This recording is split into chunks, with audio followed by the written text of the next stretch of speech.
Needless to say, I'm not a big fan of what the New World Order is doing. People are either in denial about it, they're benefiting from it, or they've learned to game the system and they don't mind what is going on behind the scenes. You have people in denial about many things that are ultimately harmful to society. And some of them are harmful personally to me and disrespectful to me, such as me being the top martial artist. You know, I've pretty much never been wrong about any argument I've had in the comments. There's only one thing that really comes to mind. That was a discrepancy in when um, uh, the, the the new Congress, the new electees take charge, which is a minor detail. All my arguments about homosexuality, psychiatry, pharmaceutical industry, masonry, the connection with the drug cartels are quite straightforward. You see a lot of nationalism in people and a lot of ignorance. They want their people to take credit. You see this with the ancient Egyptians, how the whites want to take credit. The Jews, the Arabs, even some Asians. You see a lot of people trying to take credit for ideas, and ultimately this is harmful. Because it makes people blind to the fact that there are secret societies working behind the scenes that have spread their ideas. A lot of this cult stuff you see in Mexico comes from European secret societies. And they got it from their contact with Babylon, Sumeria, and Egypt. And then, of course, there's Persia and India and other places they got it from as well. There's an old saying that there is nothing new under the sun. Therefore, the originators of the most key concepts and the foundations of all sciences and arts are the oldest people under the sun. You see, Europeans are so ignorant, along with other races, that they take credit away from their own ancestors, their own ancient, very far ancient, ancestors in Africa, and try to give that credit to their white ancestors in Europe, and all other cultures do this, It's despicable.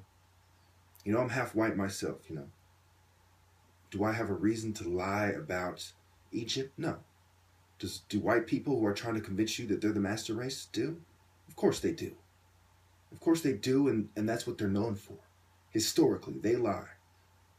They lie about things. That's what they do. They cheat.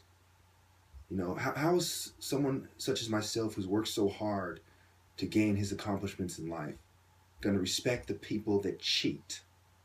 A secret society is pretty much like the people who plot to sabotage the opponents so that their favorite competitor will win. They plotted to sabotage me, drugging me, they did a lot of things. When I was working out heavily using weights, they drugged me and put me in institutions, separating me from those weights.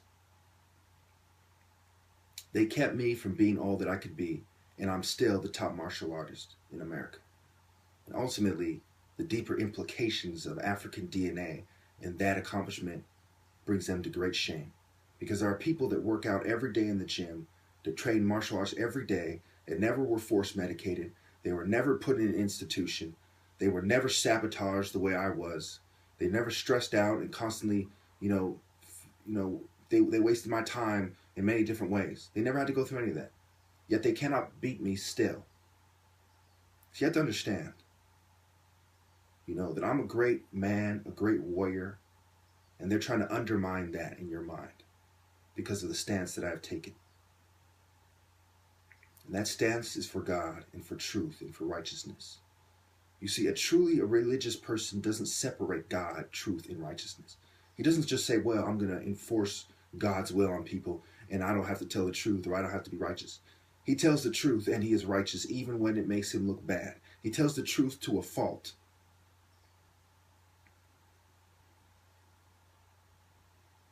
Do you have any idea how easily I could decapitate them, how easily I could hunt them down like dogs. They live because I have allowed them to live. Every single one of my oppressors. And the moment I change my mind, then that would change, obviously.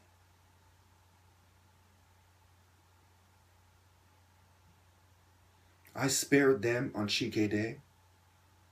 Were they overwhelmingly, thankful? Were they overjoyed? Were they grateful? No. I never bashed any homosexuals. And how did they repay me? By trolling my comments. By trying to sabotage me any way they can by cyber attacks. I never knocked out a psychiatrist. And how did they repay me? By force medicating me. I never assaulted anyone at University of Phoenix. And how did they repay me? You see, these people take your kindness for weakness, and they take advantage. You turn the other cheek, they will do just that. They will take your kindness for weakness. They will take advantage. They will monopolize on it. They will fucking capitalize on it. That's why it's capitalism, because they capitalize on your weaknesses. Whether they created them in you, whether they sabotaged you to make sure that they were there, or whether you just inherently have them, or whether it's your ideology that creates them. They capitalize on your weakness.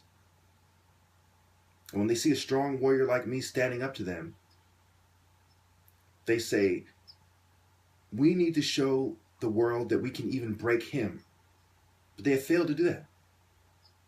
I've been to jail, reform school, psych wards, boot camp, a boot camp style reform school, and they failed to break me. Is it because the counselors weren't doing their job? No. It's because I'm a better man than they are.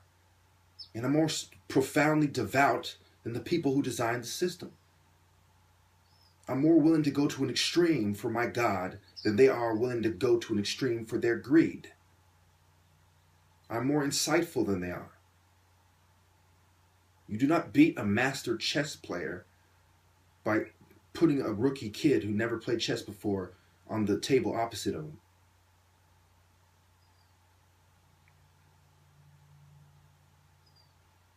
Their inherent weakness is their failure to accept that there is a God and that his will be done.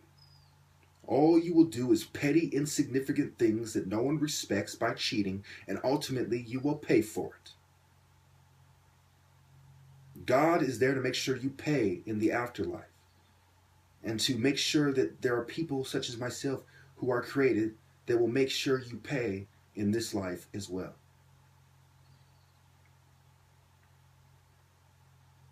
Your conscience is not enough. Your injustice system is not enough.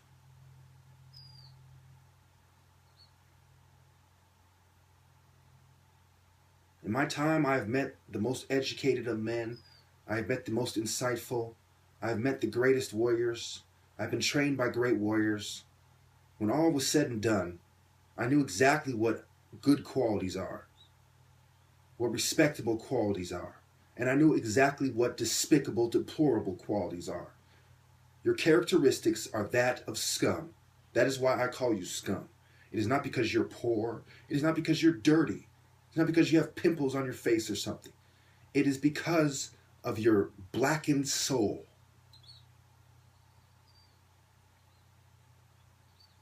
I stand with the poor. I stand with the Muslims and the devout Christians. I stand with God. There is no mercy for the enemy. God has shown me that quite clearly. There's hellfire for the enemy. And every time I read in the newspaper about what you scumbags have caused or have done directly, I know what I must do. And now I ask my viewers sincerely from the bottom of my heart, you know what you must do, so why aren't you doing it? Thank you.